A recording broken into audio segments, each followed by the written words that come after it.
Svitlana and Leon Mendonca. Wow, that's a big elo boost we have here in our show today. Leon was here anyway, and we all know each other since Biel 2024, right? Mm-hmm. Yeah. So we thought, why not have a show together? So I'm very curious of what kind of opening you are showing us today. Hello, Arne. Yeah, I'm happy to be back and welcome Leon as well. As you may already know, I really love surprising and unusual openings. So today I wanted us to look at a weapon against the Sicilian, which is called the Cowboy Attack. Have you ever heard of it before? Yes, obviously from one of my favorite chess players, Simon Williams. Yeah? Because he is just a crazy person with all those opening choices. And I recently saw a Title Tuesday video of him where he played exactly the same super crazy opening which I played. And I learned a couple of new things because of this.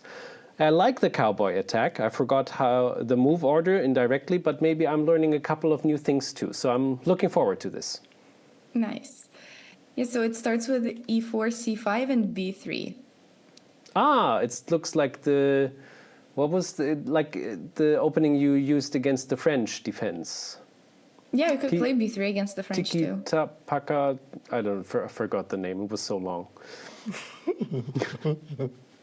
Yeah, well, it's a pretty rare move. It doesn't get played in most Sicilian games.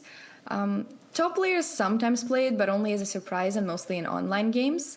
And out of the other players, maybe Morozevich has played it quite a bit, and as you say, probably Simon Williams too. The idea behind it is just to avoid the heavy Sicilian theory, and this opening is very much choose your own adventure. In most of the positions, you can play in many different ways, and the position will still be around equal, and that makes it pretty risk-free. So we'll check all of Black's possibilities, and maybe you tell me which ones of Black's moves worry you to begin with, and then we'll start with that. Okay, I'll quickly have to interfere. Honest assessment, it's rubbish, right? No. Actually, I've played this. I just didn't know it was named the Cowboy opening. Yeah? There we go. Okay. I've played it So probably maybe in Bullet actually we Brawl can or Ultra all Bullet, I guess. contribute today to your experiences, because you've played it as well. You both have played it. I played it in Ultra Bullet and Bullet maximum. Fair enough. But of course, on your level, it's a surprise attack after all, and it seems to work. Otherwise, you wouldn't have played it, even to surprise that. Yeah, looking forwards. Okay, so what are you asked me what kind of Black move to play here, or? Yeah, and we'll look at that line first. Well, I assume because people are not very aware of this opening, they will just play their normal moves, which is knight c6, knight f6, or d6, or e6. I think they will not go for d5 that often, which might be an interesting idea. That's my assessment so far. And you're totally right. Usually people just stick to what they were planning to play in the first place in the Sicilian. So yeah, we can look at the main lines. The main move is knight c6. And the second and the third most popular are d6 and e6. Maybe we can look at the sidelines first. You mentioned d5. This kind of reminds me of the Alapin a bit, but it's a bit different here. And white doesn't really have any problems here with actually, this is one of the better positions that you get with just good development, and this bishop is actually pretty open, so we're happy about that. Yeah. Also, I mentioned knight f6, but of course I just realized that e5 pushes you into Alekhine territory. A little, you mean Alapin? Alekhine. No, Alekhine. I think like... Alekhine, okay. Well, yeah, e5 is the move in that case. And this one actually transposes to some lines in knight c6. So it's possible to start with knight c6 and then that. So this one will transpose. So we'll look at that position. And I think the only few other options are things like g6. It looks a bit unnatural, but it's actually a pretty good move. And some strong players often recommend this in courses, but I actually find this to be pleasant for white with this, and then knight here, and then e5. And now my offer is to play queen f3. It's not the most played move, but here black has to find knight b4 if they want to kind of fight for the initiative. Okay. And after knight a3, bishop g7, there's a nice move here. You can try to find it. Well, e6 it has to be, right? Of course. So you play e6, and the position is probably equal, but it's an interesting game ahead. That is, oh my gosh, that is equal? Wow. Okay. Well, nobody's losing anything. You can just, either castle or f6 or something like that. Okay, gotcha. Yeah. Yeah, I would have even thought about it one move earlier, or like 2 moves earlier even, but then it probably has an advantage for black. You cannot trick. It's not a trick opening. It's not a trap opening for yet. No, it's actually pretty solid. Yeah. Other than the few lines that I show.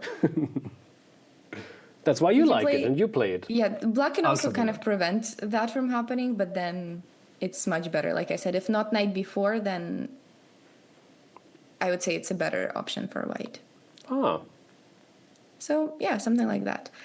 Then the last thing, d6, we'll look at that. The last thing is b6. Yeah, I thought of this too. This is good in some sidelines, but it's not really special here. And I like the option of d4. People play bishop b2 usually to follow up the first move. But in d4 you also get a pretty good, well, you get a pretty strange open Sicilian, but you kind of both have played b3 and b6, which is a bit unusual. And the game goes on with something like this, with opposite side castling. Now let's go to the main alternatives. So the knight c6, d6 and e6. Which one do we want to look at first? Let's take d6. d6. Yeah, this is the second most popular, just like it's one of the very popular Sicilians too. Yeah. And here we still play bishop b2. Now there's a few ways that black can play it. They can play with knight here. They can play with e6. Maybe let's start with e6. In this one, we can just develop like this. And honestly, you can play this in so many ways. There's a couple of options, but here a move like e5 can be good. Yeah. And what I was surprised to learn about this opening is that most position, like sure, it's equal, but you can play queen f3 and it's going to be fine. You can play knight c3 and it's going to be fine. You can play bishop b5. You can even play f4 or g3. You can play so many ways, but it's really up to you as long as the moves are consistent. Of course, you don't play one and then the other with a totally different ideas, but yeah, it's kind of choose your own from here. It is. It feels like a system because you have all those options. You're just playing something to avoid all those Sicilian lines. So I understand why it is for you a bit of a bullet opening, because you just have your thing. Whatever they play, you can just avoid a couple of main lines and just go and have some fun with your moves, whatever they are, like all those options. Yep. Is this the way that you guys would like the usually bishop play on it as b2, well? maybe he might hang something later on, so I take it with the bishop. That's, So of course, that's one of the main nice things, that the bishop has a very powerful line. Also, it stops perhaps the not that good players to think about g6, which you mentioned is quite an okay line, actually a good line. Yeah, it's actually a good line. And I understand why, but for some players who want to play an accelerated dragon or something like this, they would go like, no, it disrupts my plans. And True. No, that's actually a really good point. And a lot of these, the other bishop comes out as well with bishop b5. And sometimes these trades can happen. If they take back with the knight, you can go for these f4 type of lines, and you can even potentially start an attack. Or something calm like d3. Again, could be, you could throw in f4, you could just play knight f3, it's really whatever you want. So everything just gets decided to the middle game, whoever plays the middle game better. And one more thing, you mentioned the bishop being open. It's maybe also worth looking at e5, because sometimes a player might play it. It's still an idea. But in this line, I actually like the fact that we can play f4 later under, like, of course, safe circumstances, but you can go for f4 plans, maybe something like this. And now f4. Oh. And then go on that way. So what happens if black just takes and tries to protect the pawn? It Well, will it's be not black to move. it will be going into unfortunate territory because you can just get your knight out, castle, and you'll get the Yeah. pawn back eventually. I guess queen f3 actually. And Queen Yeah. f3 to get the pawn back immediately. Oh, okay, okay. Yeah, or play in the center too. Oh, Yeah. nice. I like that. But yeah, that's e5. And black doesn't have to do all of that. But in a lot of these lines, this f4 could be a move, and queen f3 too. Even you can sacrifice that pawn for some initiative. Oh, I like that. Well, that's more my style, obviously. yeah. That's why I always I like that you always support my like a crazy opening that I think of. Like Arne has played it before. After all, I appreciate it. it's I not like them. always that crazy as you think it is. And I played, and I mentioned it too, I played in my league. It's a 2000 rating. I played the crazy opening like 3 times, and I won 3 times. It's a big surprise. And one of my opponents spent like 25 minutes on the second move. So that already is very helpful. Yeah, very much. If it works, it works. So, what else? We have also e6, which we haven't looked at. Yeah. This is also pretty popular based on which Sicilian black plays. And this is also, remember we talked about that against the French, you brought it up. So, this could transpose to those lines too. True. So we play bishop here. And then this kind of goes into the French territory. Oh. This might be one of my probably least favorite lines Yeah. against the cowboy, just because I feel like everything is fine, but there is like zero hopes for any advantage or anything. So it's just a bit more boring, but what do we expect from a French player, right? Yeah, I thought like in the in the French That variation, was a which, slight roast. in the French variation which you were showing to me, you were going e5, but there was a difference because of course the knight was out on f6 already, I think. So yeah, that's the difference. So I guess that makes sense now. Exactly. Yeah. So the position is equal, but life goes on, and we play something like this next. So oftentimes you give this queen e2 check. Yeah. Yep. And then the fun part is the knight c6, because that's the main line and the most popular move. We still don't know which type of Sicilian black will play, so we don't know which pawn they're gonna move, but still the ideas stay very similar. So bishop here. Now if this, there's a few ways to play it. Now you might still consider other things. You can play bishop c4 and play it like this with f4 a little bit later. This would be quite nice. So this has been played in the World Cup before even. So that's one of the options. But most of the time, black will go for knight f6, e6, or d6, which are the 3 big moves. Maybe let's go with knight here. We've mentioned this line before. Now if g6, we could play e6, but that's not the move. And we just develop.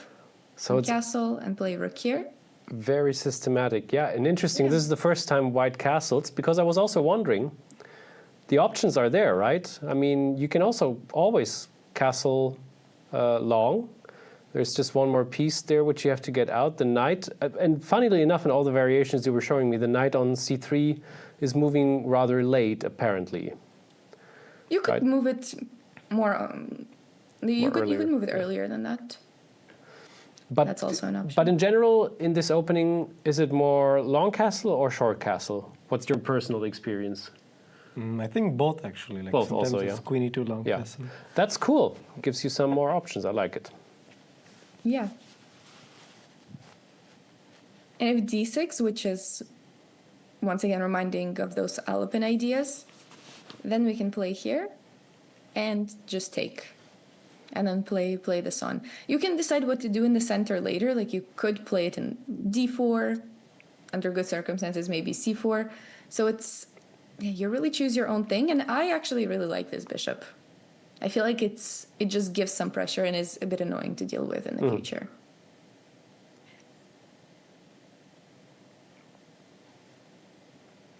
So now maybe e6, the Taimanov. Eventually, black will have to decide if they play knight f6 or d5, right? So if they play d5, then Again. we could even not take right away. Yeah.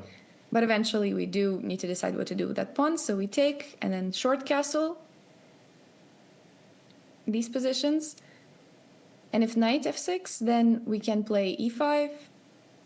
And here a slightly different move that is suggested is g3 instead. Oh. To put that bishop there. Just because the bishop, I guess, didn't really want to go to any of the other two places. And this one. Ah, yeah, you don't have the chance. There's no, bishop b5 anymore, which is effective. I mean, you still could. It's one of those things where it's a possibility, but g3 is just more popular and a bit more consistent with the other plans. And then rook e1, and you can choose what to do with the pawn structure later. It's really dependent on what the opponent does too. Interesting. You guys are so like. I'm noticing one thing. We're just captivated by your teachings. But what is interesting is that often enough in this French version of this opening, if they know their opening, the opening well, I'm getting under heavy attack, and I have to defend a lot as white. Here it seems very, very solid. You castle rather quickly, your bishop has this fabulous line, and you just do your thing. Of course, I mean, yeah, it's probably, there are other openings, but this seems like it's a safe place. So for those who have been beaten up by certain Sicilian counters, that's a nice option to choose. I will definitely try that out. Yeah. And if you want to play it aggressively, you can also choose that. But the safe way is always good and very possible in most of these lines. Yeah, I mean, also, if you prepare against an opponent and you know they will play this Sicilian, which you hate, that's such a cool answer. Okay. You can probably predict what Sicilian they will play against b3 too, because they will usually stick to the regular stuff.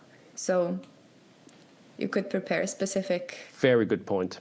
A very specific line as well. So with d6, I was thinking of bishop b5. And here, yet again, a few options. If this one, then we can play it more this way. Also a very calm position and more of a positional battle later on. And if e5, a move that is still quite possible that they'll play it once they see that bishop. Then we can go for this. With, I really want to play f4 later. Oh, so much, yeah. But the computer just says take that knight and play knight d2 for now, and then potentially f4. Once the times are better. All right. Yeah.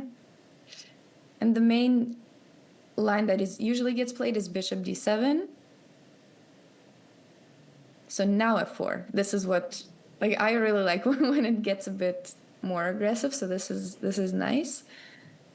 And once again, the plans can vary. You can play it through queen e2. Now you can short castle or long castle. You can choose whichever one you want. Both of them will be relatively good. In e6 as well, you can play this. You can develop the queen and knight and only then decide where you're going to castle.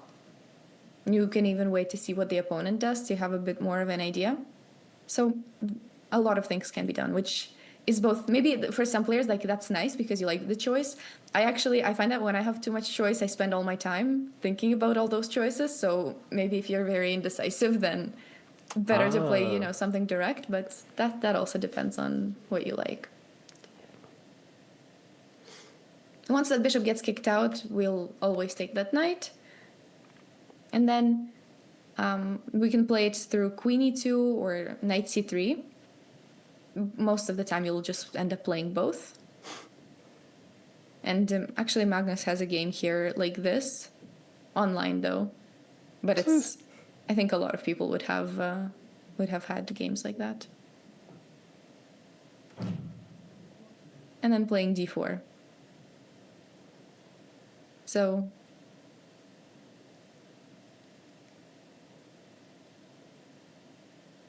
guys, you don't say anything.